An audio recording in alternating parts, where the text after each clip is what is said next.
Hi there, good morning, welcome to the Bedford Tarot. I hope you're doing well. So this is a timeless and general reading for anybody who is watching. So this is the third time recording this. My camera memory's got so full, it's just cut off halfway through, and it's like, oh no, the first time it was the cats. But anyway, let's get on with it. So this morning, I was sat at my desk and I was looking out the window. This is just a side note here. I was looking at the clouds actually, and I thought, oh yeah, one of those looks like a fox. I don't know if anybody here, looks at the clouds and sees things in the clouds. But then I happened to pull a card from that's my cat. Wow. See, this is what I got put up with. Okay, hopefully they shut up now. And then I pulled a card from the herbology deck and I got Palo Santo, and that's about protection. Okay, and it did mention a fox in that. Okay, so foxes can be about trickster energy as well.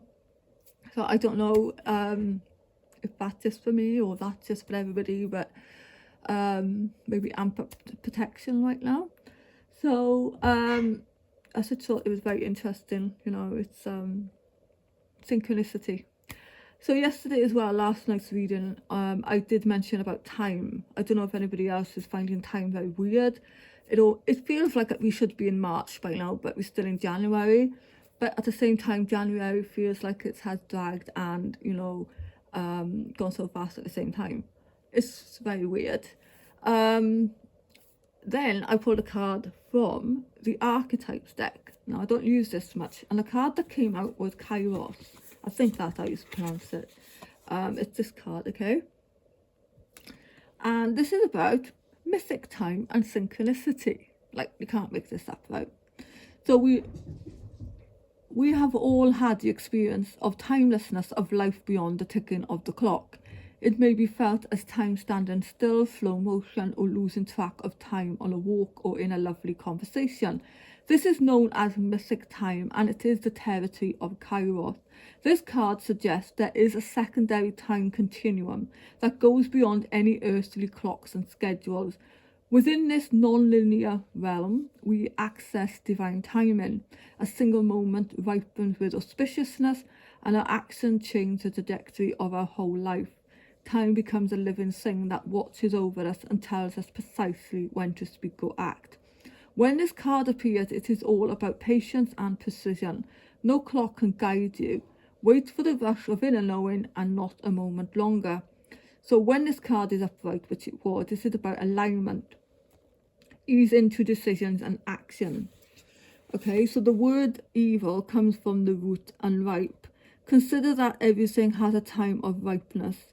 When it becomes a nourishing fruit, sweet to the life. Okay, the cards that I got here, the tarot card, I pulled some cards out as well. The Three of Wands did come out reversed. Okay, so this is an energy of maybe there has been some kind of delays. Maybe you have been waiting on something here. Okay, again going back to timing. If there has been, you're waiting on something, a message to come, a job opportunity, a relationship, perhaps partnership, whatever this is, there has been a period of waiting, or to you it may have felt like something has been delayed. But as with this Kairos card, it's saying that something here, it will only bear fruit when it's ripe. So maybe for some of you now the timing is ripe, okay, for something to move along in your life. And the next card that I had was the Eight of Wands. So the Eight of Wands is about movement, okay, movement forward. This is about travel. This is about things speeding up, okay. So it is the card of movement. So I'm not saying it's gonna happen now, but it's the energy here is saying that if you have been waiting, the time is coming, or it's here for some of you. The Two of Cups is, the card of deep connections, friendships. It can be partnerships as in romance, but it can be business partnership as well, or a connection that you have with somebody, like a friend, that you just really, have mutual respect for.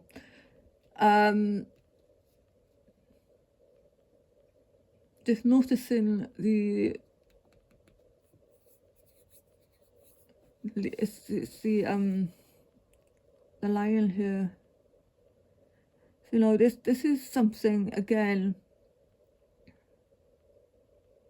it all feels like, yeah, this has been in divine timing as well. Something's been watched over. Like in the booklet here, it said something, you know, time being watched over, is it, or something? Timing has been, you know, watches over. Yeah. This card suggested is a secondary time continuum that goes beyond the earthly clocks and schedules. Right. Yeah. Time becomes a living thing that watches over us and tells us precisely when to speak or act. Yeah. That's the point I'm trying to get here, because the next card here is the Tower. And the Tower in this, it doesn't feel like it's negative.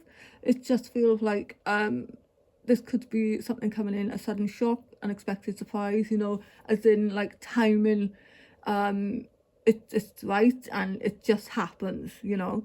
That's what it feels like here. And the next card is the Empress, which is about birthing new projects, abundance. This is fertility. This is related to Venus and Jupiter, is it? Yeah, so we got, you know, this could be love as well for some of you. But then, you know, this can be in relation to birthing new projects, creative projects. So maybe this kind of partnership is coming in soon for some of you. But like the Tower here is saying that it can be just something that comes in unexpected. It's in between these two cards, and that's how I'm feeling it. Yeah. So that's what I'm feeling with these cards here. Like I said, this is a general reading. It's not going to make sense with everybody. So I just want to take a couple of cards here for the mermaids and dolphins. Okay. I've just happened to have it here, and let's see what else is coming here. So, yeah, you know, the Eight of Wands here can be related to messages. So if you are waiting on communication, you know, that could be coming in. Or you could be waiting on to send communication to somebody, okay, and the timing just haven't been right, you know. That's what I'm feeling there. So let's take another card. Oh, that flipped. Okay, so we got make a decision. Yeah, the Kairos cards did say about taking action and making decisions. So feeling stuck or indecisive, listen to your intuition and make a decision. And I do believe this card says here, ease, indecisions and actions, alignment. So next card, please. Self-forgiveness, let go of all guilt and remember that you're God's perfect child. Consult an expert, more information is needed. Contact someone with expertise in this area. One more. Let yourself receive. So allow others to give you love and care, receive without guilt or apologies. So if they make any sense to you, brilliant. So yeah, that's what I have. Yeah, the Empress, very nice. Like I said, I don't feel the Tower is really bad there. Like you see the lightning strike there, it's almost like it could be like a connection or an idea or a partnership. It's just something that takes you out, it's out of the blue. It could be that, you know, the timing is just right, it's out of the blue, it just happens when it's meant to happen. So I will leave it there. If this made any sense, you know, let me know if you want to, and thank you so much for listening. I will see you very soon. I'll try and do some other star signs today. I did Pisces. I do apologise, Pisces. That was done in my kitchen and the cat started. Actually, I couldn't use my desk because the cat was sitting on my chair, so that's why I went downstairs. So anyway, thanks so much for listening. I do appreciate it, and I will see you soon.